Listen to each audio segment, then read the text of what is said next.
Bulletin के आगाज में आपको बताएं कि पीटीआई का लिबर्टी चौक से नासिर बाग तक पावर शो। सीनियर क़यादत का कंटेनर लिबर्टी चौक पहुंचा दिया गया, जबकि लिबर्टी चौक में स्क्रीनें और स्पीकर्स भी पहुंचा दिए गए हैं। लिबर्टी चौक के इतराफ में सिक्योरिटी के सख्त इंतजाम किए गए हैं। मजीद जाने के नुमाइंदे खुसूसी लियाकत अंसारी से।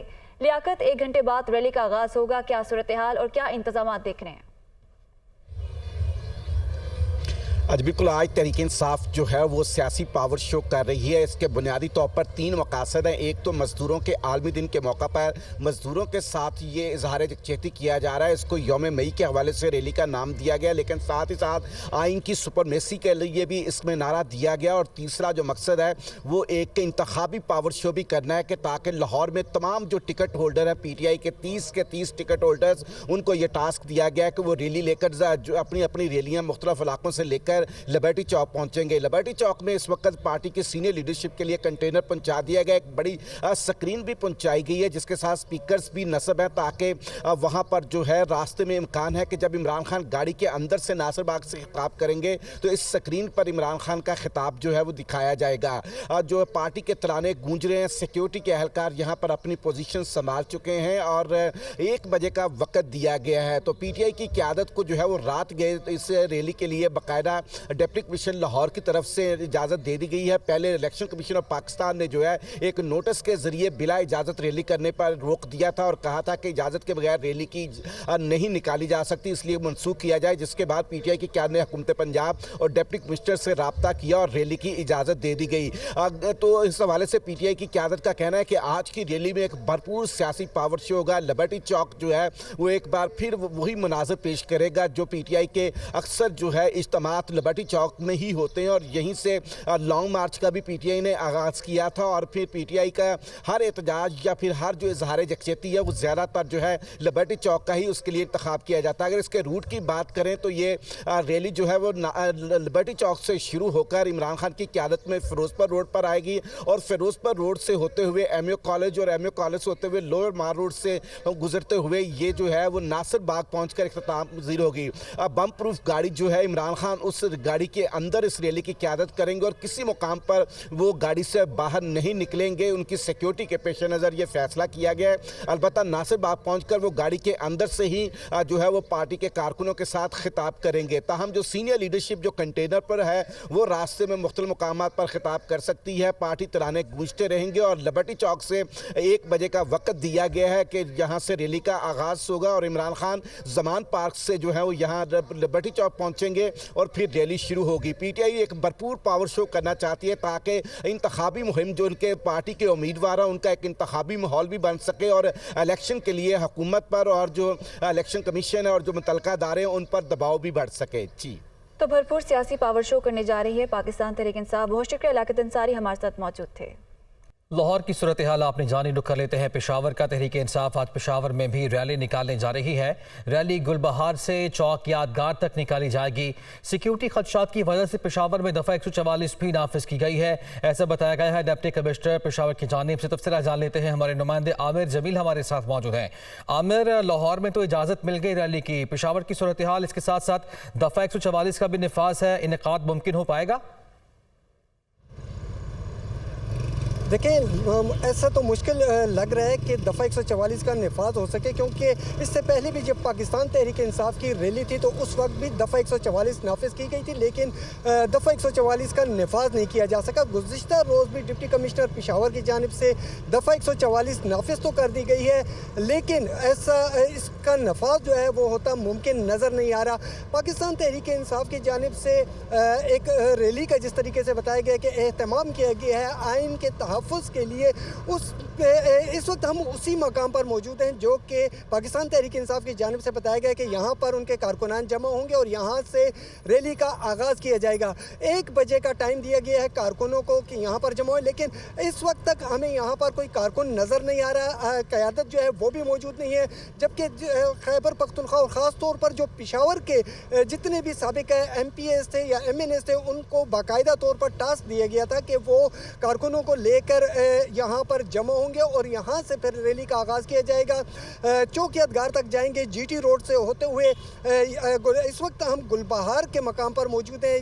गुलबहार से हशनगरी और फिर हशनगरी से बजरिया जीटी रोड होते हुए वो अशरफ रोड की तरफ जाएंगे और वहाँ से चौक यादगार पर जो सूबाई सदर हैं परवेज़ खटक वो भी खिताब करेंगे। लेकिन जो मौजूदा सूरत हाल है, हमें इस वक्त तक कोई भी पाकिस्तान तहरीक इंसाफ का कारकुन नजर नहीं आ रहा। बिल्कुल ठीक है, टाइम 1 बजे का है, लेकिन अभी फिलहाल कोई आपको वहाँ पे दिखाई नहीं दे रहा है। आमिर जमीला, आपका शुक्रिया अदा करेंगे। आगे बढ़े और आपको बताएं कि वज़ीर दाखिला राना सनाउल्लाह का कहना है कि साबिक चीफ जस्टिस के बेटे की ऑडियो लीक हुई। इसके बेटे ने 1.5 करोड़ में पीटीआई की टिकट बेची। ये जब आला मनसब पर बैठा था तब क्या करता होगा। पीटीआई की नाअहली के बायस दहशतगर्दी ने दोबारा सर उठा लिया। वो फैसलाबाद में तकरीब से खिताब कर रहे थे। ऐसी हरकतें की, वो हॉस्पिटलों के दौरे करने लगा, वो लोगों के खिलाफ जो है वो पंचायतें बैठाने लगा। और आज आप देखें कि अल्लाह ताला ने उसे कैसे एक्सपोज किया है। उसके बेटे की ऑडियो एक जो है वो लीक हुई है 2-3 दिन पहले। उसमें वो पीटीआई के टिकट का सौदा करते हुए एक बंदे को टिकट दिलाने की बुनियाद पे उससे 1.5 करोड़ रुपया जो है वो तलब कर रहा है और उसे ये कह रहा है कि ये एक ना करो, मैंने पूरा 1.5 लेना है आपसे। आप मुझे बताएं कि इतने आला मुनासब पे बैठे लोग, उनका किरदार यही सामने आ रहा है। अवामी नेशनल पार्टी की मौजूदा मुल्क की सूरत हाल पर 3 मई को ऑल पार्टीज कॉन्फ्रेंस के इनेकाद की तैयारियां जारी हैं। तमाम सियासी जमातों को दावतनामे भी भिजवा दिए गए हैं। पीटीआई ने भी दावत कबूल कर ली है, जबकि जमीयत उलमा इस्लाम फे ने पीटीआई की शिरकत पर एपीसी में शामिल होने से माजरत कर ली। इस्लामाबाद से रिपोर्ट कर रहे हैं जावेद हुसैन। ज़राए के मुताबिक अवामी नेशनल पार्टी के ज़ेरे तमाम मुल्की सियासी और माशी सूरत हाल पर ऑल पार्टीज कॉन्फ्रेंस इस्लामाबाद के मकामी होटल में होगी, जिसके लिए तमाम जमातों के साथ पीटीआई और जेयूआई को भी दावत दे दी गई है। पीटीआई ने एएनपी की दावत पर एपीसी में शिरकत का फैसला कर लिया है, जबकि जमीयत उलमा इस्लाम फे ने एपीसी में शिरकत मशरूत कर दी है। जेयूआईएफ ज़राए का कहना है कि तहरीक इंसाफ के वफ्द की शिरकत की सूरत में जेयूआईएफ एपीसी में नहीं जाएगी। जमीयत उलमा इस्लाम फे ने पीटीआई का हर फोरम पर बाइकआउट कर दिया है और कहा है कि किसी ऐसे फोरम पर नहीं जाएंगे जहां तहरीक इंसाफ मौजूद होगी। तर्जुमान एएनपी जाहिद खान का कहना है कि पीटीआई की जानिब से असद कैसर की एपीसी में शिरकत का बताया गया है। हमारे साथ जेयूआई ने पीटीआई को दावत न देने की कोई शर्त नहीं रखी। एपीसी में मौजूद सियासी बहरान के हल और एक ही दिन इलेक्शन कराने पर कौमी इत्तेफाक राय की कोशिश की जाएगी। वफाकी वजीर जावेद लतीफ ने कहा कि सहूलतकार इमरान खान को दोबारा इक़्तिदार में लाना चाहते हैं। एक शख्स को आज तक बेनकाब नहीं होने दिया जा रहा। इमरान खान बार बार इकरार जुर्म कर रहे हैं। प्रोजेक्ट लॉन्च करने वाले लोगों का एहतसाब करना पड़ेगा। ऑडियो लीक्स का नोटिस क्यों नहीं लिया जा रहा। नवाज शरीफ को साजिश के तहत इक़्तिदार से हटाया गया। वो लाहौर में न्यूज़ कॉन्फ्रेंस कर रहे थे। आज तक उसकी सहूलतकारी उसको दोबारा लाने के लिए हो रही है। प्रोजेक्ट जो है वो लॉन्च किया और उस प्रोजेक्ट को नाकाम होने के बावजूद भी आज तक जिस तरह उसको बेनकाब नहीं होने दिया जा रहा, उसकी नाकामी को कबूल नहीं किया जा रहा, छुपाया जा रहा है, उसकी कई एक वजूहात हैं। ये करोड़ों की जो डीलें हो रही है, ये जो अरबों रुपया इकट्ठा हो रहा है, कोई आज खुद नोटिस लेगा। इकरारे जुर्म बार बार इमरान खान जो कर रहे हैं, वो सारे के सारे बता रहे हैं कि हर एक के मफादात एक दूसरे से जुड़े हुए हैं। जो 2015 से नवाज शरीफ के खिलाफ, कौमी मोहसिन के खिलाफ साजिश हो रही थी, आप उस मुजरम के साथ कंप्रोमाइज करोगे। अब कौम रियासत मुतहम्मल नहीं है और कुर्बानी की। रियासती इदारे इतने कमजोर हो चुके हैं या रियासती अदारों में बैठे लोग इतने कंप्रोमाइज हो चुके हैं कि आप कच्चे के इलाके में ऑपरेशन करो तो वो कामयाब, आप जमान पार्क में ऑपरेशन करो नाकाम, आप ज़हूर लाई रोड पे ऑपरेशन करो नाकाम। आगे बढ़ते हैं, आपको बताते हैं कि पेट्रोल कीमत में आवाम को रिलीफ न मिल सका। हुकूमत ने पेट्रोल की कीमत बरकरार रखने का ऐलान किया है, ताहम डीजल और मिट्टी के तेल सस्ता किया गया है। वफाकी वजीर खजाना इसहाक डार ने नई कीमतों का ऐलान कर दिया। हाई स्पीड डीजल की कीमत में 5 रुपये की कमी की गई है, जबकि मिट्टी के तेल की कीमत में 10 रुपये की कमी का ऐलान किया गया है और नई कीमतों का इत्तलाक भी हो चुका है। हाई स्पीड डीजल है, उसमें 5 रुपये की कमी 1 मई से की जा रही है। वो 293 रुपये की जो अभी प्राइस है वो 288 रुपये चली जाएगी। जो पेट्रोल है उसके ऊपर कोई इजाफा नहीं किया जा रहा, हालांकि जो तजवीज़ थी वो इजाफे की थी, वो 282 रुपये ही रहेगा और उसमें कोई प्राइस की तब्दीली नहीं है। जहाँ तक मिट्टी का तेल है जो कि 186 रुपये 7 पैसे पे है, उसको 10 रुपये कम करके 176 रुपये 7 पैसे किया जा रहा है। और जो लाइट डीजल ऑयल है वो उसको 174 रुपये 68 पैसे से 10 रुपये की कमी के साथ 164 रुपये 68 पैसे किया जा रहा है। यानी डीजल में 5 रुपये की कमी, लाइट डीजल ऑयल में 10 रुपये की कमी, मिट्टी के तेल में 10 रुपये की कमी फी लीटर और पेट्रोल में कोई इजाफा नहीं। आगाह करें कि आइंदा माली साल के बजट में FBR रेवेन्यू टारगेट 9800 अरब से जायद की तजवीज़। IMF ने आइंदा माली साल के लिए FBR के साथ अहदाफ पर मुशावरत की। ज़राए के मुताबिक आइंदा बजट में FBR के टैक्स हदफ में 2100 अरब रुपए इजाफे की तजवीज़ है, जबकि बजट में मरात याफ्ता तबकात के लिए टैक्सेस की छूट मजीद महदूद करने पर गौर किया जा रहा है। हालिया मिनी बजट को नए बजट में जम किए जाने से 680 अरब के टैक्सेस लगेंगे। मजीद जानेंगे अपने नुमाइंदे मुदस्सिर अली राना से। मुदस्सिर, मजीद क्या तजावीज़ पेश की गई हैं? जी, आइंदा माली साल 2023-24 के लिए फेडरल बोर्ड ऑफ रेवेन्यू का जो टारगेट है वो तकरीबन 9800 अरब रुपए से जायद रखने की तजवीज़ है। ज़राए FBR की जानिब से बताया गया है कि IMF और FBR हुकाम के दरमियान आइंदा माली साल के लिए जो रेवेन्यू टारगेट है उस पर मुशावरत हो रही है और IMF की जानिब से ये तजवीज़ किया गया है कि आइंदा माली साल के दौरान बजट में रवा माली साल के टारगेट से तकरीबन 2100 से 2200 अरब रुपए का मजीद इजाफा किया जाए। ज़राए FBR की जानिब से जो बताया जा रहा है कि आइंदा माली साल के दौरान जो बजट टारगेट मुकर्रर किया जाएगा उसको महंगाई के हिसाब से किया जाएगा और बजट में मरात याफ्ता तबके के लिए टैक्सेस की छूट मजीद महदूद करने पर गौर है। इसी के साथ साथ जो टैक्स छूट दी जा रही है उसको खत्म भी कर दिया जाएगा और हालिया ही दिनों में जो मिनी बजट लाया गया है इसको भी आइंदा माली साल के दौरान वफाकी बजट का हिस्सा बना दिया जाएगा। ज़राए की जानिब से बताया गया है कि जो मिनी बजट पेश किया गया है इसको वफाकी बजट का हिस्सा बनाने से तकरीबन 680 अरब रुपए के मजीद टैक्सेस जो है वो रेवेन्यू अहदाफ में शामिल हो जाएंगे और मजमूई तौर पर अभी तक जो IMF और FBR हुकाम के दरमियान मुशावरत हुई है, जो बातचीत हुई है, वो तकरीबन 9800 अरब रुपए का बजट मुकर्रर करने का 9800 अरब रुपए का रेवेन्यू टारगेट मुकर्रर करने की तजवीज़ ज़ेर गौर आ रही है। लेकिन FBR और IMF के दरमियान रेवेन्यू अहदाफ पर मजीद बातचीत जारी है और इसमें मजीद तब्दीली का इम्कान है क्योंकि IMF ये चाहता है कि पाकिस्तान मजीद बातचीत जारी है। बहुत शुक्रिया, मुदस्सिर अली राना हमारे साथ मौजूद थे। आज यौम मजदूर मनाया जा रहा है। पाकिस्तान में मेहनत कश तबका महंगाई और सनतों की बंदिश की वजह से शदीद परेशान दिखाई दे रहा है। रोजगार के कम होते मौके और सुकड़ती हुई मुल्की मईशत ने इस तबके की जिंदगी को शदीद मुश्किल बना दिया है। मेहनत कशों को कोई समाजी तहफ़्फ़ुज़ हासिल ना होना भी एक बड़ा मसला है। आलमी यौम मजदूर पर कमर इरशाद की रिपोर्ट देखिए।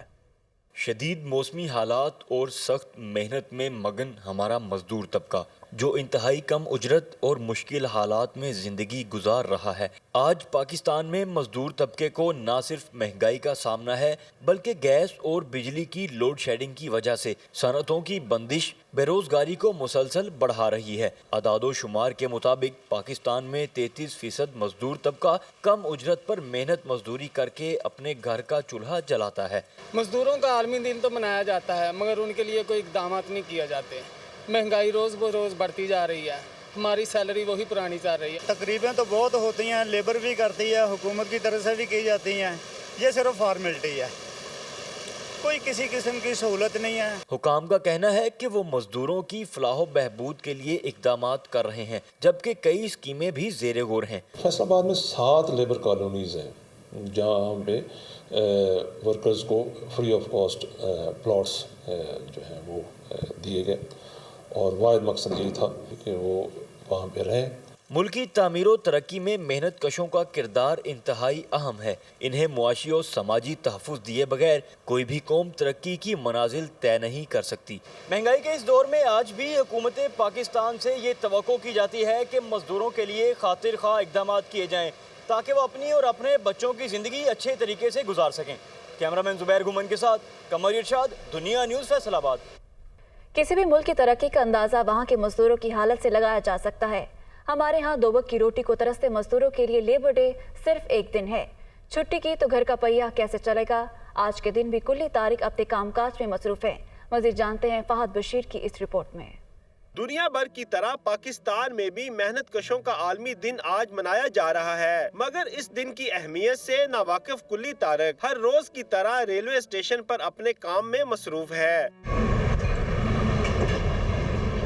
55 साला कुल्ली तारक इस डलती उम्र में भी सारा दिन रेलवे स्टेशन पर अपने कमजोर कंधों पर मुसाफिरों का भारी वजन उठाकर घर का चूल्हा जलाए हुए है। इसके लिए तो 1 मई भी एक आम सा दिन है। 70-75 साल है मुल्क आजाद होया, लेकिन गरीबों को तो आज तक नहीं इन्होंने पूछा गरीब कहाँ मरता है, कहाँ जीता है। हम 400-500 रुपया कमाते हैं, घर करते हैं, लेकिन उस पर भी गुजारा नहीं होता। मौसम की शिद्दत और बढ़ती उम्र से बेनियाज कुल्ली तारक रेलवे स्टेशन पर मुसाफिरों का इंतजार करता है ताकि कुछ रुपए कमा सके। छुट्टी तो उन लोगों को ही है जो मेरी सुनो जनों के घर में खाने पीने का है।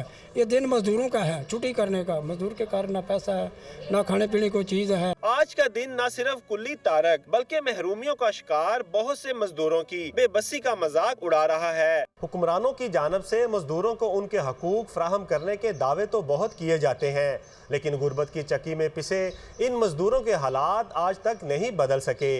कैमरामैन मून आफ्ताब के साथ फहद बशीर, दुनिया न्यूज़, गुजरांवाला। कोयटा में यौम मई की मुनासबत से मुख्तलिफ मजदूर तंजीमों की जानिब से रैलियों का इनेकाद किया जा रहा है। दूसरी जानिब सड़क किनारे बैठे मजदूर एक वक्त की रोटी के लिए भी परेशान हैं। कोयटा में इन मजदूरों का अहवाल बताएंगे फरीदुल्लाह खान।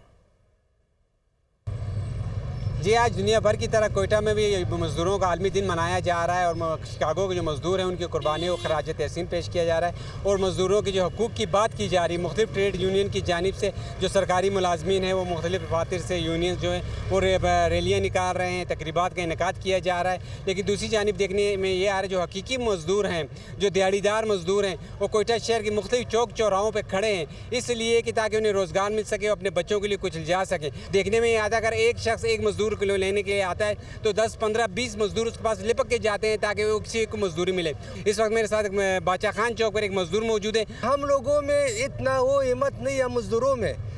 हम लोगों की हिम्मत जो है ना ये बड़े सरमायादारों ने बिल्कुल छीना हुआ है ना, हमको कोरा किया है। 2 टाइम का रोटी तो अभी मुश्किल है, 1 टाइम का रोटी खुदा की कसम अभी हम लोगों को लिए नहीं मिल रहा है। 1 टाइम का रोटी अगर इधर एक मजदूर लेने के लिए आए है ना, ये इधर एक के बजाय 100 मजदूर उसके ऊपर इकट्ठा जाता है ना। जी, इनका ये कहना है कि जहाँ 2 टाइम की रोटी की बात करें, 1 टाइम की रोटी भी मिल जाए तो बहुत बड़ी गनीमत है। हमारे मुल्क के, हमारे शहर के जो बड़े सरमायादार हैं वो इनके हकूक गज़ब कर रहे हैं और साथ साथ देखने में हज़ारों मजदूर ऐसे भी हैं कोयटा शहरों में जो मुख्तलिफ दुकानों में, मुख्तलिफ कारखानों में कम उजरत पर काम कर रहे हैं, लेकिन उनकी आवाज़ उठाने वाला कोई नहीं है। जी।